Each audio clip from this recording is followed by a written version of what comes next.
তুই নামাজ পড়ে না, তো সুদ করে সেজদা কেমনে করলো? সুদ খাওয়া হারাম, তু দি যা ডুবুর ডাবুর সেজদা করতেছে। 5 ওয়াক্ত নামাজ আমগ এলাকা সুদখোররা সবাই পড়ে মসজিদে জামাতের সহিত। আপনি মসজিদে আয়েন না, আমি সুদখোরের গন দেয় মসজিদে ঢুকাবার না, কারণ সুদখোর মসজিদে ঢুকলে মসজিদ নাপাক হয়ে যায়। জানোস, জাহান নামে সুদখোর যখন ঢুকবো জাহান নামের কিরাও গিন্না করে সইরা যাইব। জাহান নামে কিরা থাকবার চায় নাতে মসজিদ আবার পাক থাকবো কেমনে? হিরে কুত্তা মসজিদে ঢুকলে পরে তো না পাক, ওই একবার দিলেই ফাঁক হয়ে যাবো, পরিষ্কার হয়ে যাবো। কিন্তু সুদখোর মসজিদে ঢুকলে সারাদিন দিলেও পবিত্র হইব না। সুদখোর ঢুকছে, অনেক সুদখোর হয়ে গেছে সভাপতি, এটি পইলেই খারাপ।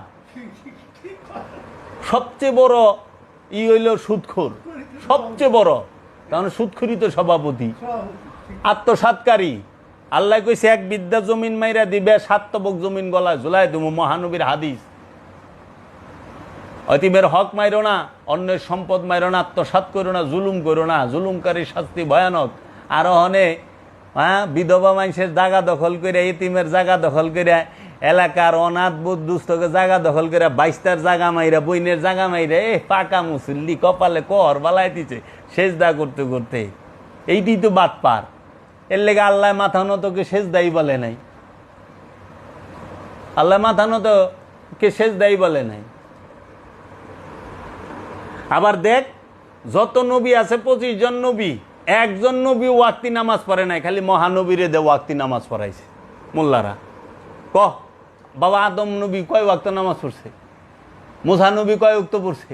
আরে মহানবীর আগে যে আসছে ঈসা নবী, হ্যাঁ কয় উক্ত পড়ছে? হ্যাঁ কয় উক্ত তার উম্মতরে পড়াইছে?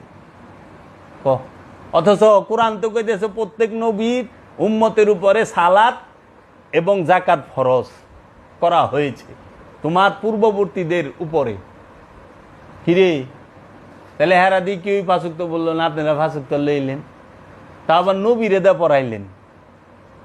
অন্য কোন ধর্মের কোন নবী সাথে, সব নবীর সাথে আল্লাহ সরাসরি কথা কইছে, প্রতিটা নবীর সাথে আল্লাহ সরাসরি কথা কইছে। মুসার সাথে আল্লাহ সরাসরি কথা কইছে, সবার সাথে আল্লাহ সরাসরি। খালি মহানবীর লাগে জিবরাইল ছাড়া আল্লাহ কথাই কয়ে পারে নাই। চক্রান্ত না? উমাইয়া আব্বাসিয়া গো চক্রান্ত না? আচ্ছা, সব নবীর মাল লগে আল্লাহ সরাসরি কথা কইছে। মুসা নবীর মাল লগে সরাসরি কথা কইছে, ঈসা নবীর মাল লগে আল্লাহ সরাসরি কথা কইছে, এই কোরআনই দলিল। অথচ মহানবীর মাল লগে আল্লাহ কথাই কইল না।